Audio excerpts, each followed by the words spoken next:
Este é o Whats do Dia. Confira os destaques do dia e os bastidores da política. Éder, vamos começar com a enquete das cadeiras, que a notícia não é muito nova, mas o aumento das cadeiras da Câmara de Guaratinguetá continua gerando polêmica. Na edição do último sábado, o Jornal Whats realizou uma enquete com a opinião dos moradores da cidade, perguntando qual era o posicionamento deles em relação a esse aumento. E a maioria dos entrevistados foram contra, alegando não haver necessidade de tal aumento, porque eles acreditavam que isso não resolveria o problema, apenas aumentaria os gastos para o município. Analisando o depoimento dos entrevistados nessa enquete, a gente percebe até uma controvérsia, acho que inconscientemente. Da mesma maneira que as pessoas opinam contra o aumento de cadeira, ou seja, mais vereadores na Câmara Municipal, nós percebemos também eles se queixando de que os vereadores não são encontrados. Numa cidade de 120 mil habitantes, segundo o censo, e muito mais na realidade, eu acredito que a falta já, o problema, o reflexo de não encontrar vereadores, o encontrar que eu digo é o contato, né? Seria justamente que eles estão em minoria perto do tamanho da cidade. E é interessante que muitos opinaram, inclusive, com base nos custos, o que não altera o que a Prefeitura passa mensalmente à Câmara Municipal, aquilo que se chama de duodécimo. Então, nessa forma equivocada de que mais vereadores aumentaria a despesa, não. A fatia financeira da Câmara, a sobrevivência financeira da Câmara, continua sendo uma parte do orçamento chamado duodécimo, e é dali que a Câmara administra isso. Ocorre que tem dinheiro demais na Câmara, haja vista que praticamente todos os anos existe uma devolução de dinheiro, coisa assim astronômica, mais de R$1 milhão a Câmara devolve aos cofres públicos no mês de dezembro, quando fecha o orçamento, por sobra de dinheiro na Câmara.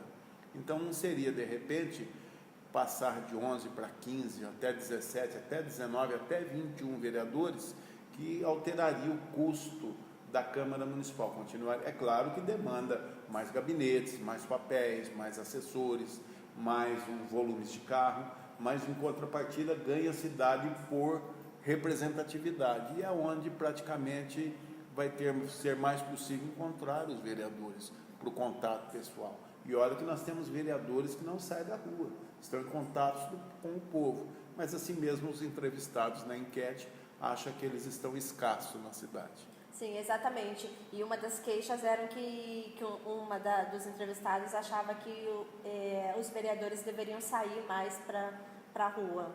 Não, eles saem, só não são sendo vistos, porque é pouco vereador para muita população. Sim. Então, lamentavelmente, essa conta não fecha desse jeito. Entendi. Agora vamos falar um pouquinho de Pindamonhangaba, onde na última sessão da Câmara contou com a aprovação do projeto de executivo que autorizava o pagamento de uma dívida de mais de R$20 milhões nos serviços municipais referente ao DSR, que é o Descanso Semanal Remunerado.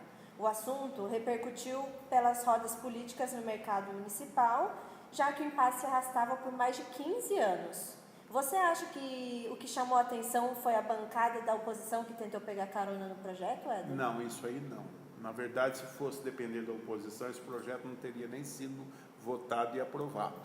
Ocorre que os vereadores de oposição, para fazer o prefeito sangrar, é uma expressão política, né? Quando o prefeito amarra aí uma situação amarga num compasso de espera, eles postergaram muito a votação, a discussão e votação desse projeto. E é um benefício para os servidores municipais. Um acordo do sindicato com a prefeitura, com o executivo, que precisa da anuência da Câmara, que demorou pelo menos 15 anos para se tornar realidade. A partir disso, então, os servidores agora sabem que pode contar com um descanso semanal remunerado, férias abonadas, essas coisas tudo, que vai, de repente, dar um novo privilégio à classe trabalhadora. Então, se dependesse da oposição, talvez nem tivesse sido votado. É que começou a ficar difícil para os vereadores, até da oposição, porque a população, os servidores municipais, começaram a fazer uma pressão nos bastidores para que esse projeto fosse votado. Mas é uma vitória do prefeito Israel Domingues, que ele colocou a mão na massa e deu um se vira nos 30, ou seja, solucionou o problema que 15 anos os prefeitos anteriores não tinham tido a coragem, foram só postergando, empurrando para frente para que outros viessem tomar providência. É uma atitude importante para os servidores municipais. Vamos ver como fica agora a reputação do prefeito frente aí a esse benefício que o sindicato consegue. Quem vai querer pegar uma carona é o sindicato, é claro, né?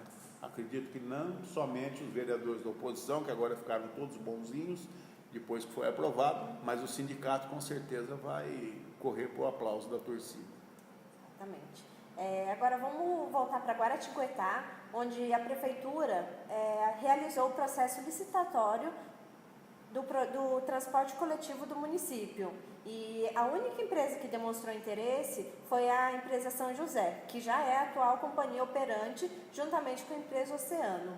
O TUG é operado por duas empresas hoje, a Oceano e a São José. É uma empresa, as duas de cunho familiar, né, tem parentesco, mas dentro de uma legalidade.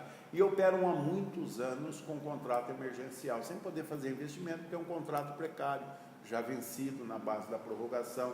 O Ministério Público também entrou com ação contra, pedindo uma nova licitação, uma nova organização. É bem verdade que parece que nós estamos vivendo um período em que prefeitos estão assumindo desafios de coisas praticamente entulhadas nas prefeituras como providência. Uma delas, inclusive, é a questão do ônibus, que eles esperavam fazer essa licitação há muito tempo atrás. E por conta disso, os ônibus não são recuperados, não há investimento na frota. A partir disso, sim. Agora, uma licitação em que demanda quem vai participar outorga. O que aconteceu que às vezes algumas empresas não se interessaram? Não é que não se interessaram, é que precisa de um investimento inicial de mais de 2 milhões para poder depositar em benfeitorias, como ponto de ônibus, como pinturas, essas coisas todas, né?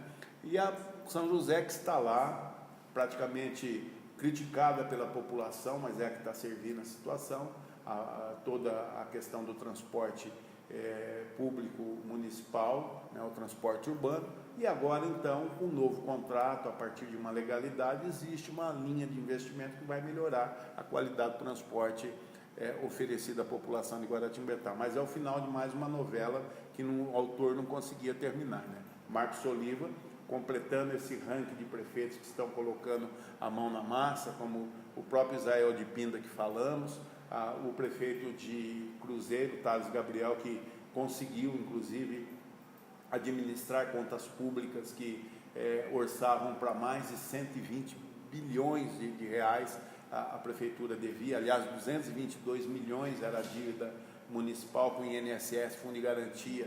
Ele também assumiu para poder fazer aquilo que outros prefeitos empurraram, deixando inclusive a cidade no cadinho, sem condições de receber verbas governamentais, tanto federal como estadual. Prefeito, por exemplo, de Cachoeira Paulista, que amarga uma situação que agora não pode mais receber essas verbas. Lorena Cruzeiro saiu do gancho, entrou Cachoeira Paulista. Então é uma situação delicada, mas nós estamos assistindo aí alguns prefeitos, né, colocando em praços limpos, tirando dos armários coisas antigas, coisas ultrapassadas, para modernizar as coisas e trabalhar em cima da legalidade da justiça. Exatamente. E a notícia, na verdade, ela gerou uma grande discussão entre os moradores nas redes sociais, porque eles reclamavam exatamente disso que você citou, a qualidade do transporte que era oferecido pela empresa. Então, muitos moradores não ficaram satisfeitos com essa licitação por conta do... Sem querer defender a empresa, mas a empresa, por exemplo, que emprega muitas pessoas, nós entendemos que, de repente, ela não tinha nem como melhorar os ônibus. Venceu o contrato, ela ficou com a mesma frota, porque que garantia ela tinha? O ônibus hoje custa uma fortuna. Graças a Deus, na nossa região não tem incêndio em ônibus, ninguém está botando fogo em ônibus, né? Mas imagina o prejuízo. Então não tinha como a empresa pegar e comprar novos ônibus, melhorar a qualidade, pontos, porque ela estava num contrato emergencial. Emergencial significa, o que é o emergente? Transportar. Agora, a qualidade desse transporte, não sabemos. Exatamente. Esse contrato ele vai ter a duração de 15 anos podendo ser renovado por mais 4 após o final do período. Ok, é isso. Por hoje é só, ficamos por aqui. Nos acompanhe no nosso portal jornalatos.net e nas nossas redes sociais. Até mais!